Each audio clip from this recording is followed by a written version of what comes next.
Hello, this is Sahar. I hope you enjoy listening to this podcast. Tania is a writer, an artist, a speaker, and a workshop leader on various subjects including dream, shamanism, and pagan topics. In this podcast, I asked Tania, what is it like to be the editor of the first Body, Mind, Spirit magazine? And what is it like to grow up in a family where everyone is psychic? I hope you'll enjoy the conversation. Hello, Tania, and thank you for talking to us at psychicpodcasts.com. Hello. Now, you've started in journalism, and you have now been the editor of Prediction magazine, which is the first Body, Mind, Spirit magazine in the United Kingdom for some time. What is it like to be in that role? It's pretty amazing, actually. Prediction started in 1936, and in all that time, I'm only the sixth editor to actually edit the magazine. So that's pretty amazing. I feel like there's all this history and knowledge and wisdom behind me in terms of all the predecessor editors. So it's a lot to live up to, but it's also a very exciting and challenging role. And so yeah, I mean, I always read Prediction growing up, and so for me it's a real dream job. Yes, I know, and particularly also for me, I've always been a reader of Prediction magazine since I first arrived in this country. Through your work, Tania, you must get to meet various psychics and try holistic treatments and so on. Is there an unusual encounter or experience that stuck particularly in your mind? Absolutely. I mean, there's been so many. I've been editor for about 3.5, almost 4 years, and in that time, there've been so many different, sort of things that I've tried out. But my absolute favourite has probably been shamanism, which I suppose isn't really a treatment per se. It's more of a whole philosophy, a whole way of looking at life. And also of getting information, really practical, solid information about what's going on in your life.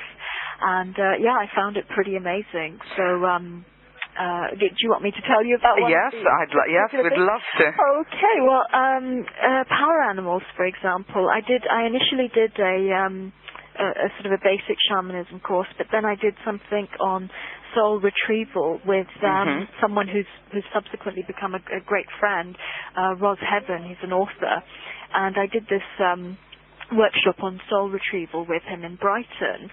And during the course of that, you actually get a power animal that is brought back for you to help in your day-to-day life. And for mine, it was a snow leopard, and I found it really quite comforting because in developing my relationship with that power animal, just through daily life, if I see a little bit of leopard print, it just reminds me that I've got this like spirit entity, if you like, that helps me on a daily basis. And that's pretty powerful stuff. So I mean, I would recommend that to anyone. That's amazing. Do you think you have developed a personal interest in psychic matters as a result of being an editor of Prediction magazine? I think it's probably increased the knowledge and the scope and the experience more, but the actual interest was always there because I grew up in a very sort of, I suppose, left off field family, and we were always sort of very much more interested in alternative and native ways of healing than in, say, allopathy or anything like that. And so I grew up having a real focus on alternative lifestyles, alternative belief systems, and spirituality. So for me, it was an ideal job because I was interested in that rather than having to develop an interest afterwards because of my job. Tania, what is it like to grow up in a family where everyone is psychic? Of course, I've met your family several occasions, especially knowing that your father is a master healer and an astrologer. I mean, I can't imagine it being normal times around your house. Can you tell us a little bit about that? Well, it's interesting at times. I mean, we've had people sort of come around to the house and sort of tell us they've seen things. And I mean, we once had a very strange experience when I was quite young, where this gentleman who was quite a religious man, and he came round to see my dad, and he was sort of just an acquaintance, and he said some things and whatever, and spoke to my dad, and at the end of the time when he was leaving, he said, said, your son's a bit strange. He keeps staring at me, and is he all right? He's gone off to the kitchen. And Dad said, I don't have a son, and I don't know what you're talking about. Amazing. And then it came back again. He was so sad. It must have been frightened. So there was obviously some young child that was that had attached itself to our home and frightened a couple of people away. But yeah, I mean, you're used to this now. Yeah, it's nothing scary. Nobody need be scared of coming to our house or anything, because those sort of experiences are few and far between, and the positive spiritual or paranormal or supernatural experience is always so much more common.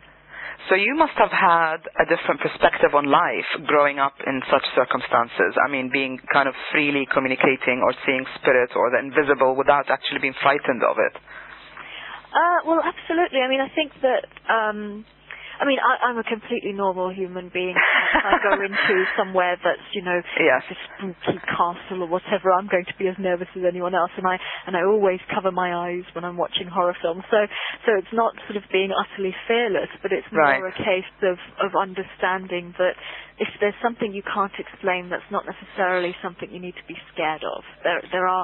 I think it's a much more sensible view to actually start investigating it a bit more and maybe find out what it is you're dealing with. To be aware that there's more than what meets the eye, so to speak. Absolutely. More than what our senses can perceive, yes. Tania, in our personal dialogue interview in Psychic and Spirit magazine, you mentioned that you were working on your memoirs. Has there been other projects in the pipeline? I know you recently went on a trip to San Francisco. Is that something you can tell us about? I can't tell you right now. I'm under oath not to say anything. I'm intrigued. And I'm crossing lots of fingers, just to make sure it all happens. But when it does happen, you will be the first to know, I promise. Thank you very much for talking to us. It's been lovely to have you. Thank you very much for inviting me. I hope you enjoyed listening to this podcast, brought to you by Catheric.com.